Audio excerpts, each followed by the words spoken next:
Hello everyone, আসসালামু আলাইকুম। This is me Nishi Khan. আবার চলে আসলাম আমি আরেকটা ব্লগ নিয়ে। আজকেও সেই নুডলস আর পাস্তার রেসিপি, কিন্তু আজকে একটু ডিফারেন্ট হচ্ছে। এদিন বিফ দিয়ে রান্না করেছি, আজকে হচ্ছে চিংড়ি মাছ দিয়ে রান্না করবে। এই যে ফ্রুটস, আমার বেবিদের জন্য ফ্রুটস আমি রেখেছি। সো ফ্রিজ থেকে বাচ্চাদের যত পারেন আগেই নামিয়ে রেখে দিবেন, এদের ঠান্ডাটা একটু কম দিবেন যদি বাচ্চাদের ঠান্ডার সমস্যাটা বেশি থেকে থাকে। তো আমার বাচ্চাদের ঠান্ডার সমস্যাটা একটু বেশি, তাই জন্য আমি আগে থেকেই রান্না করে মানে রান্নাঘর কিচেনেই রেখে দেই। সো এই যে দেখেন, আমি পেঁয়াজ মরিচ সব কিছু কষিয়ে এখন আপনাদের দেখাবো যে কীভাবে পাস্তাটা আমি রান্না করি বাসায় সবসময়।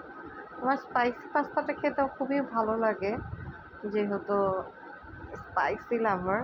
সো যারা না খেতে চান তাদের জন্য তো অন্যরকম। সো আমি এত বেশি স্পাইসি